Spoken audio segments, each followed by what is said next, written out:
I would like to share with you a perspective on current events, certain current events. Really, this is a movement that's 150 years old. America, the land of choice, presents the smorgasbord of Jewish alternatives. And they include Reform, conservative, reconstructionist, egalitarian,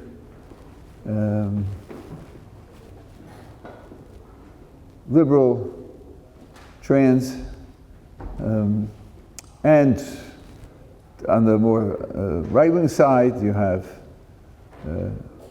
modern Orthodox and Yeshivish and Hasidic and Sephardi and Hungarian.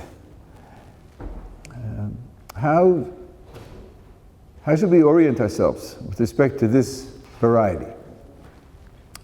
Now, of course, I represent one point of view, so it will be immediately suspect that my orientation is prejudice and question begging. I'd love to hear a critique which took that into detail.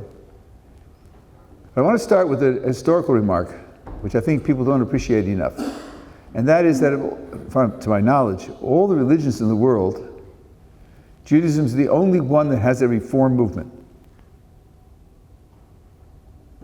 By which I mean groups of people who say that they identify with the religion, but who know better than the founder or founders.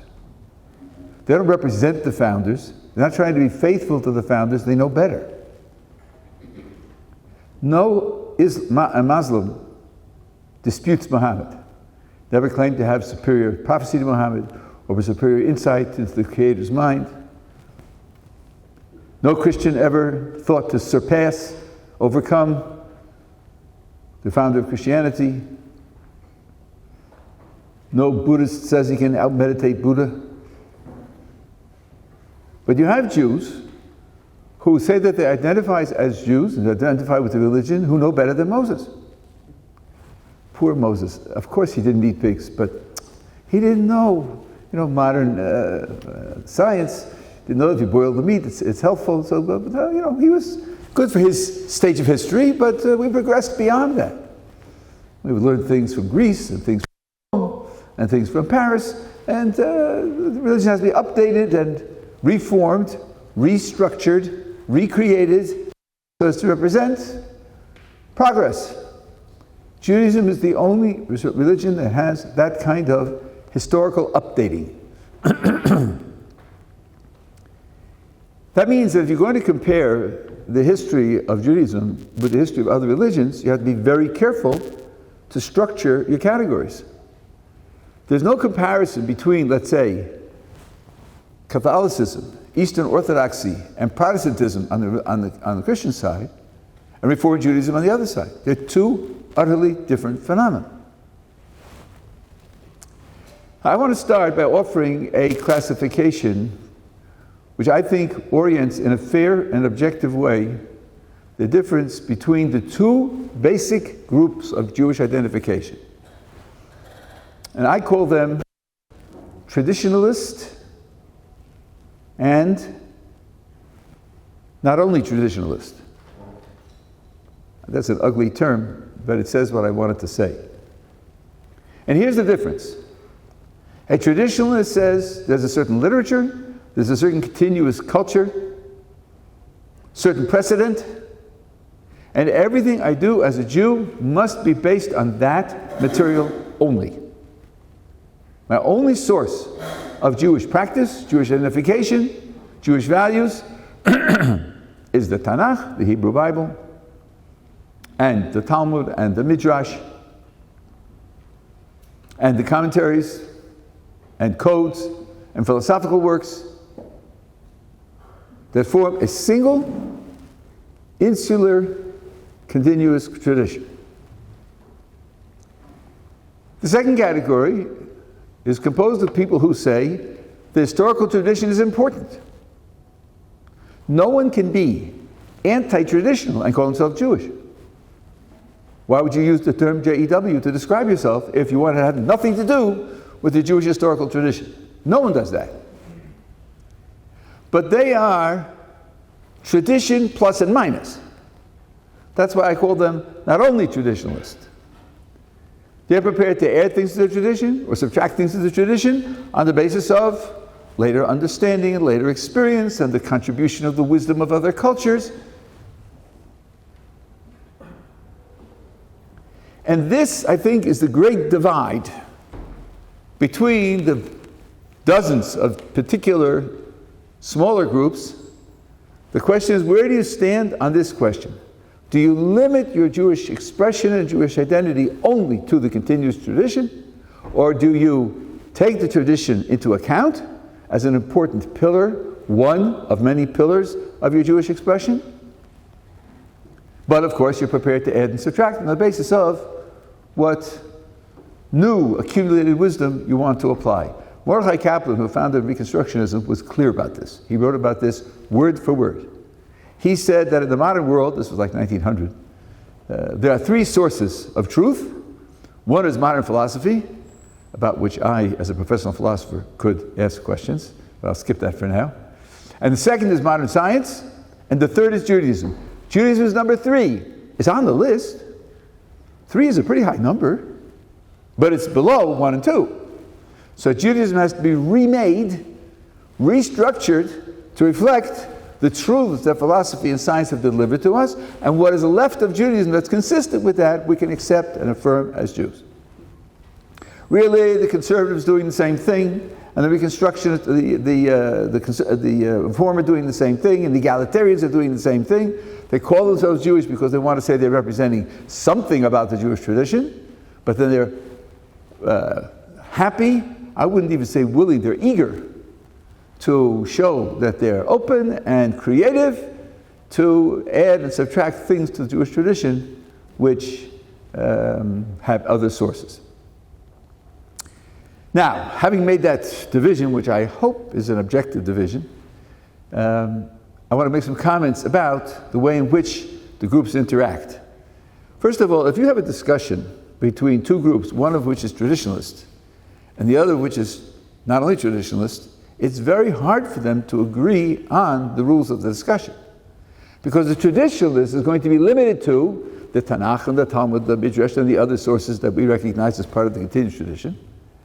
And the other will appeal to Tanakh and Talmud perhaps, and Midrash, but also to Greek philosophy, and also to Roman law and Roman politics, and to modern science, and to perhaps democracy, and because there's no limit in principle to what you can appeal to, what you can use as part of the foundation for your Jewish identity. So the conversation is inevitably going to end up at an impasse. The not only traditionalists will appeal to X, and the traditionalists will say, I'm sorry, that's not relevant, and then you have an impasse. You could have a discussion, but only under limited terms, which are a little bit, I would say, unfair and falsified. If the not only traditionalist agrees to put aside all of his external sources and just to discuss the internal material, then you could have a discussion. But from his side, it's not true, because that's not what he believes. That's not what he's promoting. That's not what he stands for. So substantive discussions between traditionalists on the one hand, and not only traditionalists on the other hand, are bound to end up in miscommunication and a lack of resolution. And I think that this is part of what underlies the reluctance to the point of prohibition of many traditionalists against these types of discussions. Now, second point, if you look at the not only traditionalist group internally, you have the same problem. Because each subgroup has those external influences that it thinks are important to be used to reform Jewish identity and Jewish practice, and they won't agree on which ones they are. About 20 years ago, there was a public debate between conservative and reform on conversion. The conservative criteria at that time were for a man's circumcision, for both sexes immersion in a mikveh, and pledge allegiance to the laws of Judaism as understood by the conservative movement. As you know very well, the Reform movement didn't require anything like that. They let go of circumcision a long time ago, and they really, it was a question of signing your name and putting JEW after it. So there was a conservative critique. You've robbed conversion, they said to the Reform, you've robbed conversion of any real meaning. And the Reform said back, you took the parts of the traditional formula that you approve of, and you preserve them, and you change the ones you don't approve of. We did the same thing. We just disagree on which parts we approve of.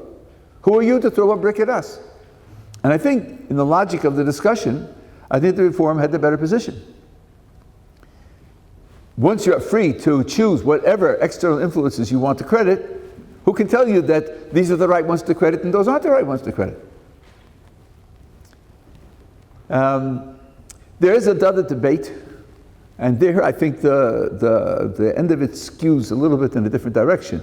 How about being inclusive, being more open-handed, open-hearted, allowing people to join you and not putting obstacles in their way? That's a big problem here in this country, where the secular government under the last government wanted to take control of conversion, which has been predicted over the last 100 years. If you do that, then you're going to end up with two Jewish peoples, because they won't be able to intermarry. And you won't be able to trust anybody's Jewish identity if you do that. But it should be understood, in the spirit of what the Reform said in the previous remark, that every group draws a line. Every group draws a line. No one says everybody's accepted, no questions asked. Because if you didn't draw a line, you wouldn't have any identity at all. So there was a congregation in Cincinnati, a Reform congregation, which was expelled from the Reform movement. Why would they expel a congregation from the Reform movement? Because they had an Aron Kodesh, right? Holy Ark, and over it they put the word Adam, man. They took all references to God out of their so-called prayer book. I don't know what they prayed to or prayed about, but they took all references to God out of their prayer book. The leaders of the Reform movement said, we stand for openness to the God concept. And you have declared yourselves closed to the God concept, you can't be part of our group. I hope it's true. I haven't seen actual discussion of this, but I assume that it's true. By the way, I was raised Reformed, so I know a little bit from the inside. That the various Hebrew Christian groups, one fellow said, you have 3 matzahs at the Seder? Do you know what they stand for? Can you guess? The Father, and et cetera, right? That's the thing they stand for. They have a Seder with 3 matzahs. It's just that they have different symbolism, right? I would hope that the Reform movement would also draw the line there and say, no, we don't accept you as part of the Reform Jewish movement. So every group draws a line. If you didn't draw a line, you wouldn't have an identity. They just disagree as to where they draw the line. Now, if you're talking on the NOT side, the not only traditionalist side, how can one group which is drawing its line complain about a different group that's drawing its line?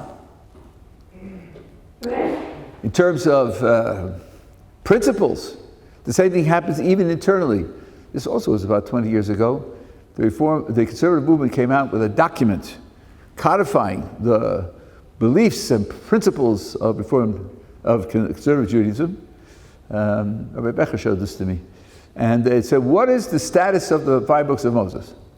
So here's their doctrinal declaration of the status of the 5 books of Moses. Here's what it says. Some conservative rabbis believe that the 5 books of Moses were dictated by God to Moses. And some believe that Moses composed them with divine inspiration. And some believe that it was the original Jews who had certain religious intuitions and insights, and that's the position. It's either this or this or this. That's the position. Well, if you're trying to hold together a group of people with no enforced doctrine, no authorized doctrine, no authentic doctrine, you're making it up as you go along, you're going to have differences of opinion. That time they had a Bezdin, a religious court to decide religious issues. 25 people. When they took a vote, any position that got any votes at all was considered to be legitimate. So if there were 3 positions and one got 15 votes, and one got 12 votes, and one got 3 votes, all three were considered to be legitimate because that third one got 3 votes out of 25 on the panel. It's also legitimate. If you're not coming from a place of objectivity, you're not coming from a place where there's something that's true in an external objective sense, you're making it up as you go along. Those principles are not inappropriate. This goes back, I think, 40 years, 35 years. There was a question of whether a woman could be a rabbi. It was discussed and debated in the conservative movement. I'll comment on our position on that in a second. So the Jewish Theological Seminary, which is their seminary where they produce their rabbis, discussed it, debated it, and they had their Talmud faculty investigate whether it was possible or not. And the Talmud faculty came back, a split vote, but the majority said, no, it's not possible. Then they opened the question to the entire faculty, professors of psychology and history and so forth and so on, and asked them, and the majority said that it is possible. And they therefore adopted it, although a small group splintered away on the grounds that they didn't want to accept it. And there was a critique from the traditionalist side. How are you asking professors of history and professors of psychology to pass judgment on what is essentially a religious question? Your own Talmud faculty said no. How could you go against them? That was a mistake. That critique was a mistake. They didn't understand that you're dealing with an NOT group. Their philosophy is not only traditionalist. So the first thing you do is you look at the tradition. If you can square your present policy with the tradition, that's wonderful. That puts you in your own best position. But if you can't, then the question of what to import from the outside is still open. And there, a historian or a psychologist could have a valid view as to what should be imported from the outside to create a Jewish identity. Now, that's the way in which I think the overall structure works. Now, what I want to share with you is some observations about Jewish history concerning these two different groups. As far as the NOT groups are concerned, we've been there before, lots of times. In 3,300 plus years since the giving of the Torah, there have been many, many NOT groups. In the first temple, there was a widespread problem with idol worship. Now, don't make a mistake. It is a policy, Rav Dester has a whole article on this, it's a policy of Tanakh to exaggerate failures of the Jewish people. So don't take a description of a failure and read it literally as if that's exactly what happened. That's a policy. But it was widespread. And the prophets all decried it and complained about it and predicted disaster, which actually came. What was the thought of these people? Did they just forget about the Exodus and forget about Jewish history and suddenly become pagans? Not at all. Not at all. It's what's called in these studies, what's technically called syncretism. It's a little of this and a little of that. The temple standing in Jerusalem, in which the king put idols, was called Beis Hashem, the house of Yud Kei Vav Kei, the house of God.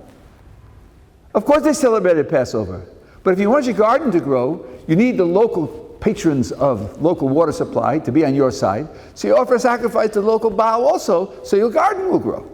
It's this and that. They didn't cease to be Jews. It was Judaism plus aberrations, plus things imported from the outside. When idol worship died out, so did Jewish idol worship die out. It didn't continue. It hasn't created 3,000 years of continuous culture. It just died out. In the Second Temple period, you had the Hellenists, Jews who were very heavily influenced by Hellenistic philosophy and art and science.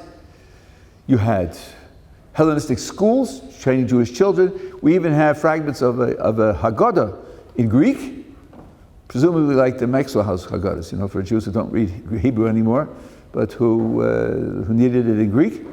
So the large, widespread effect of Greek culture on the Jewish population. When Greek culture fell out of favor, this Jewish aberration simply disappeared. At the end of the Bayesheni, the Second Temple, there were these various groups that seceded from basic Jewish principles, like the Essenes and the others.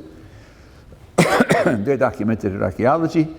That's right, they're documented in archaeology. They're dead, but they left behind artifacts that we could study. They've all disappeared. You have the Karaites, who for 500 years flourished. They had their own yeshivas, so to speak. There was competition in Sephardi lands for the patronage of the local Muslim ruler, and often they got the patronage. The Rishonim write about this, the Rambam writes about it, and Nimukei Yosef and Kuzri and others write about the competition with the Karaites. Since around 1500 they've been in decline. Today, the last internet sources talk about 35,000 worldwide. There's no central training center. There used to be a Karaite synagogue in the old city, which became defunct. It looks like they are really on the way out. Same with the Marranos. People who, under the pressure of Christian persecution, who pretended to be Christian, but kept their Jewish identity as best they could secretly. There are stories of Spanish and more Portugal families which have interesting customs, like on Friday nights lighting candles in the cellar. Why do you do that? It's tradition in our family. They're Christians, but they light the same candles in the cellar. Or they kiss door jambs. They walk to the door, they kiss the door jamb. Like, why are you doing that? That's what our family does. Obviously, they are descendants of Marranos, who left behind descendants who became thoroughly Christian. So these also are aberrations. You're not allowed to pretend to be a member of another faith, not even on pain of death. So, especially if it's a faith which many would call idolatrous, like Christianity. So, we've had experience with these types of experiments in the past, and the experiments have indeed shown that they have no staying power, which is not just, I wouldn't say even just, it's not a sociological comment, an ethnic comment, an anthropological comment. We're talking about divine providence. Our existence is not because we're so smart, clever, or because we evolved rules that naturally appeal to psychology. Our existence, I have a whole chapter in my book on this, our existence is a clear nace, it's a clear miracle. So here's where the divine providence shows itself, and not in their movements. If you look at the surveys that have been done in the last 30, 40 years about the NOT Jewish movements, especially by the Pew Center, they're definitely on the way out. Their institutions are closing down. There are cities where their synagogues are empty. I lived in Baltimore, they had gigantic complexes. Philadelphia also, which is a big center. And I would offer you a criterion for measuring these matters. When you talk about the membership, the alliance group for a certain movement, don't look at the ones who paid their dues. In many Reform synagogues, if you want to make a bar mitzvah or a bat mitzvah in the synagogue, you have to have been a member of the preceding 2 years. Well, the grounds and the facilities of the synagogue cost about 10% of what it would cost in a formal hall. So you figure it out economically, it pays to pay dues for 2 years in order to have the right to use their cheap hall. And they know that, they know what they're selling, and the people are buying it. But then when you look at their membership, they have these hundreds of people who are members. Members for 2 years, but then the next ones come up with their children. Here's a criterion that I think you could use. Imagine that each person is followed by 2 cameras, 24/7. One camera is an external camera, photographing his behavior, and the other camera photographs his inner life. What is he thinking about? What is he feeling? What decisions is he making? What is he struggling with? What are his hopes? What are his fears? And now ask yourself, what percentage of the time could an observer, just on the basis of observing the cameras, know that the person being tracked is Jewish? What percentage of his life is Jewish life? And then I think you'll see an alliance measure that will distinguish the groups with much greater predictive value. If you'll take Reform, the percentage of time would be maybe 1% or less. And as you go up the ladder, the percentage of time goes up. When you're talking about a traditionalist, there's a tilt. It's a gigantic tilt. Yes, there are times when we get distracted. yes, there are times when we are hypnotized by other interests. 10% of the time, 20% of the time. But the vast, vast majority of the time, between what he's doing and what he's thinking and feeling and planning, you know right away that he's Jewish. So the allegiance that counts for the next 100 years is an allegiance which is far, far and away heavier on the traditional side. Indeed, there were 2 Pew surveys with projections. They were projecting, if you take 200 people from one of four groups at present and project what will be 4 generations down the road. So if it's 200 Reformed Jews, you'll have 17. And if it's 200 conservative Jews, it will be 75. And the 200 modern Orthodox type Jews, from the 200 you'll have 600. And if it's 200 from the right-wing ultra-Orthodox fanatics, from the 200 you'll have 5,000. So that's an index of where identification is. And by the way, the only 2 factors they were taking into account were reproduction and conversion out. And in the footnotes they say, we don't really have statistics on conversion out for the ultra-Orthodox. That's right. You don't have statistics. It doesn't exist. But we're putting the figure at 3%, just because, we have to have a figure to work with. 3%. 3 out of every ultra-Orthodox Jews becomes Christian or Muslim. Really? Ask around. See if that's a realistic figure. At any rate, that's the historical record on the side of the not only traditionalists. Now, what on the side of the traditionalists? Well, I don't have to tell you that 3,300 years from the giving of the Torah, they're going back to Abraham. We make a bris milah, we make a circumcision, and we say the bracha, lachniso b'risa shel Avram Avinu, to enter him into the covenant of Abraham. We're standing here 3,800 years later doing the same thing. So, no culture has a history like that, a history that could be traced to actual sources.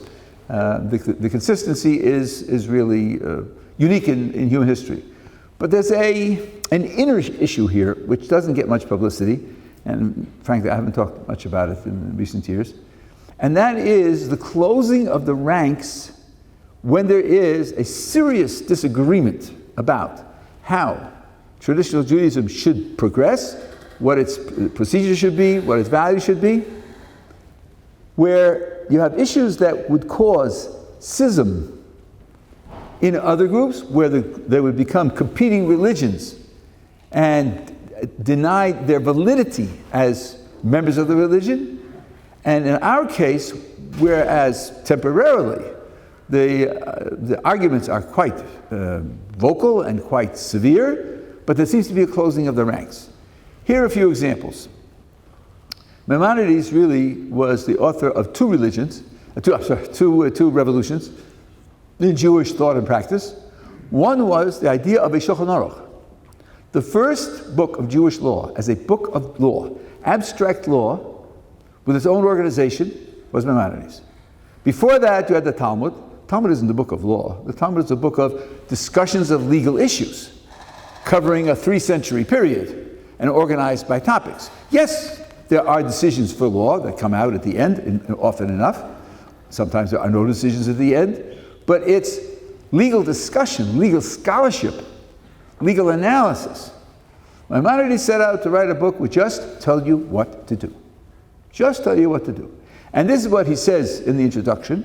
And by the way, I don't know where people got this idea that he thought that he was trying to make the Talmud obsolete and that he was trying to replace the Talmud. That is absolutely false. What he says is not everyone can read the Talmud, and even those who can read it aren't competent to arrive at a practical decision on the basis of the Talmud. For them, I'm giving a guide. That's why he didn't include any of his sources or any argumentation. He just gave the conclusion. That was very controversial. Before that, you had the Talmud, and you had various commentaries on the Talmud.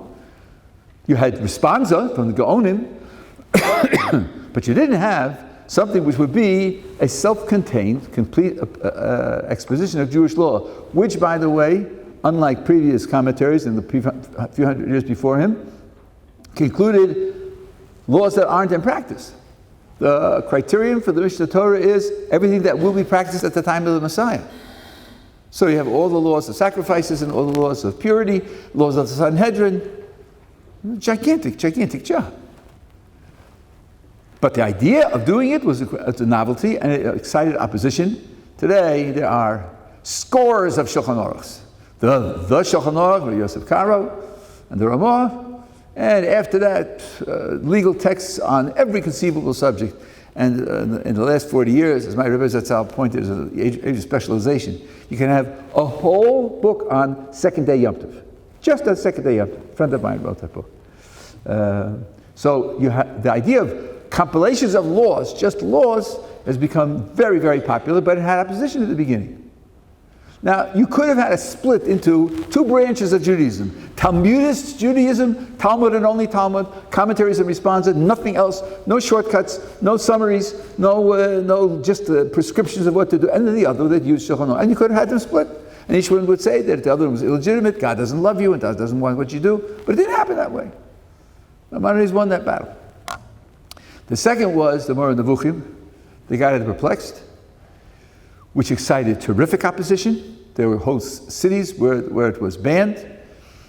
The Ramban, Nachmanides, a century later, worked with great effort to heal the rift to the point where people would say, this is a legitimate part of the Masorah, a legitimate part of Torah. You don't have to agree, you're never required to agree. You can have your disagreements about any sefer. But not to discard it as if it were heretical. And he was successful. And the Shulchan Aruch was, the Moreh Nevuchim became accepted and is used throughout the Jewish world. There are individuals who won't use it for one reason or another, but a new Mosad Rav Kook edition came out with 5 pages of references of Gottleib, of Rishonim and Achronim who used the Moreh Nevuchim, including Hasidic Rebbes, and of course, including Sephardi sources, and the mashgichim of the great yeshivas in Europe. So that rift, and you could have had Maimonidean Judaism and anti-Maimonidean Judaism, and it could have split that way, but it didn't split that way. And I think that in modern times, the issue which has played a similar role is Zionism. And I think that those who speak with all the authority of the New York Times, of the schism in Judaism and warring factions and the rest of their political garbage, they have no sense of Jewish history. If you have a sense of Jewish history, if you have a sense of the challenges that have existed to create the way in which Judaism will respond to new realities and the differences of opinion, and then the closing of ranks, I don't think this is a natural phenomenon. You don't find it, lahavdil, in the contemporary religions, let's say contemporary, from the time of the Mishnah, Christianity and Islam 600 years later, you don't have that phenomenon. That was real schism. They really split apart. Each one denies the validity of the other, and each one wishes for the other to simply fail. It didn't happen. I think that not only does traditionalist Judaism survive, but issues that should have split it were resolved. And I believe that the Zionism issue will be resolved as well on the basis of this historical record. So I think the crucial difference between the traditionalists and not only traditionalists is the historical record. We have to appreciate that we are sitting at the end of thousands of years of history that is unique in the history of the world. There is a famous report that Napoleon I think he was in Paris, and it was nighttime. He's walking through the city and he hears crying. And he just decides, well, he's got to find out what that is. And he finds that there's a synagogue, and people are sitting in the synagogue, sitting on the floor, crying. So he asked them, what's wrong? What happened? What's the matter? And they said, 1,600 years ago, the temple was destroyed. He said, really? 1,600 years ago? And you're sitting on the floor and crying? He said, yes. Every year we cry over the lost temple.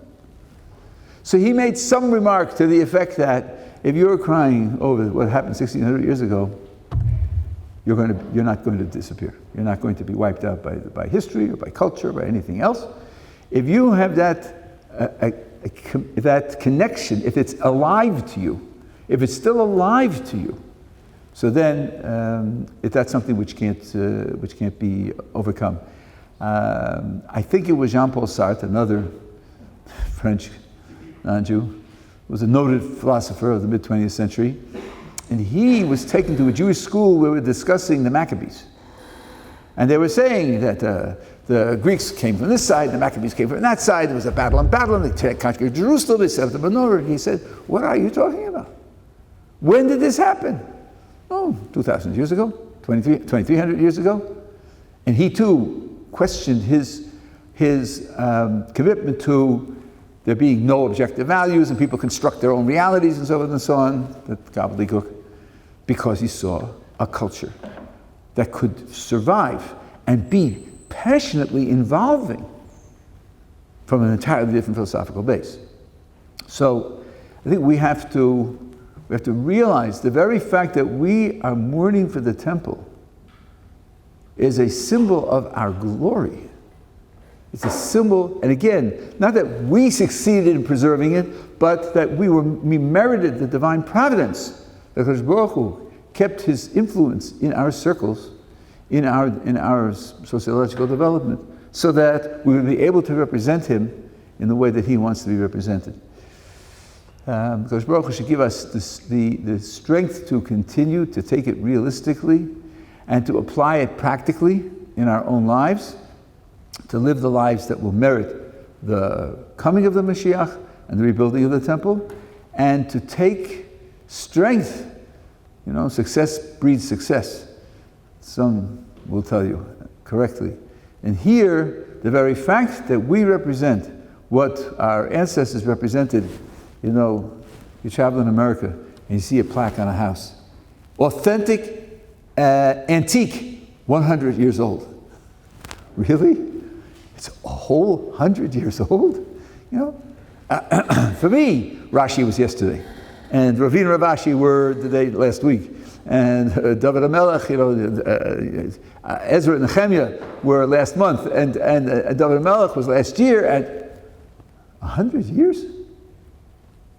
So we have to realize that we are the inheritors of a gigantic divine providence, and that should give us strength and confidence, and also realize that the challenge that we have to live these 3 weeks with the appropriate spirit is a challenge of making a contribution to the development of the divine providence will bring us to Mashiach B'nei Rabbeinu.